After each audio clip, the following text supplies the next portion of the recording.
Hey, it's Steve. Just got back after being out in the ocean for a couple days, so I'm sorry I missed a day of video. If you want to see what I was doing, check this out. It's about a minute long. We got a lobster? Oh, we got a lobster.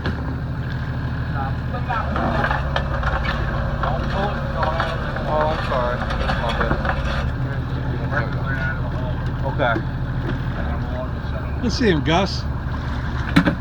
Oh, That's okay. I'll get the next one for you. Yeah. Then we're going to bait the trap.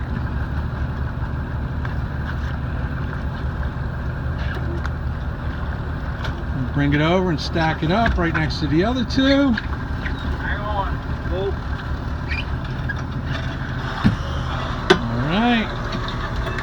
Stacked up. Rope out of the way.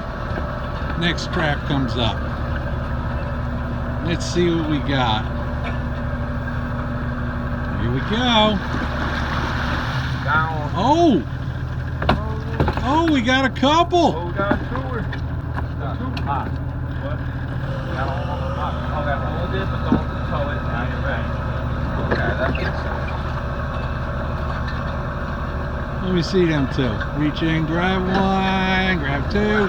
Hold them up, say cheese. Okay. I was asked a question. And this came from a viewer. He thought it would be a good topic. He's really right on whether it's a good topic, especially for eastern whitetail hunters, guys that hunt, let's say, under 200 yards. Okay? In lever action guns, way back, and even in some bolt guns way back, there were some 30 caliber bullets. This mainly goes with the 30-06, 308, and 30-30. I might have missed one, but I don't think I did. If you take a bullet, 30-30 bullet, the projectile itself, it's either round nosed or flat nosed. It's basically made to go at a certain speed. Well, if you take that same bullet, as it was commonly done back in the day, you would be able to buy a 180 grain round nose, 170 grain flat nose, 150 grain either round nose or flat nose in 30 caliber, and you own two rifles. And if you shot them at the velocities that the rifles normally shoot at, what packs a bigger punch? And if you shot them at the same velocity, would the round nose or flat nose actually hit harder, deliver more energy than a Spitzer type of bullet? So let's get to number one. Back when I was in my teens, my dad loaded up some bullets that were supposed to be going through a 30-30 for me for deer hunting because I wanted to see what would happen in 170 grain in my 06.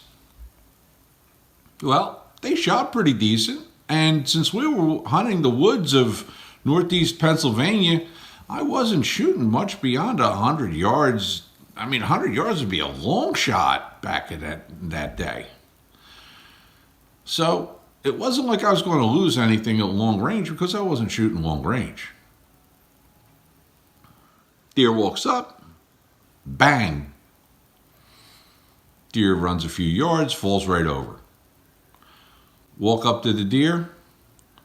Much bigger hole in that deer than I was used to from a Spitzer type bullet. You see, the reason for that is we had a bullet that's designed to open up at 30-30 velocities of somewhere around 2,300 feet a second, I believe, going closer to 2,900 feet a second. Yeah, he liked to load them a little spicy. That bullet did not come apart, but it fully mushroomed. It flattened out. It punched a big hole on the way in. It punched a big hole on the way out. And the insides of the deer were basically jelly. Now, let's flip the page. Let's talk about the same bullet at the same velocity. Let's take a 180 grain Spitzer, going somewhere around 2750 out of a 30-06, and a 180 grain round nose coming out of a 30-06. Now, that round nose design means it's probably got a thinner jacket. It's got more lead exposed. But what does that mean? Well, I can tell you that if you took the same bullet in a much more frangible type of bullet, something like an ELDX or something like that, that's going to give you most of its expansion inside the deer, there's probably not much of a difference. But if you were going to shoot something that's typically a little tougher bullet, not necessarily a bonded bullet, but let's say your typical Spitzer bullet, okay? Could be, what do we say? Remington pointed soft point, core locked, versus all round nose.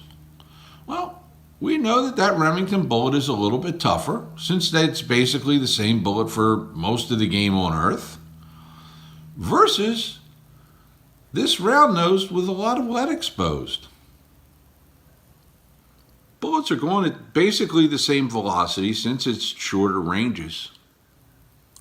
But which one delivers more hydrostatic shock and kinetic energy? I'm going to say the round nose bullet.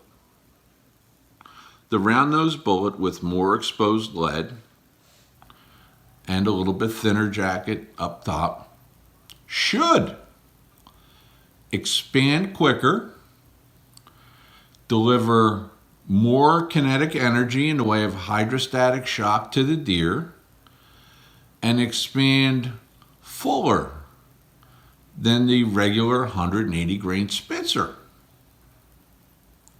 So if you take that into account, which bullet is going to expend more of its energy inside the deer before exiting? It's much more likely the 180 grain round nose. Hey, what do you think? Am I right? Am I wrong? Till next time, I'm Steve.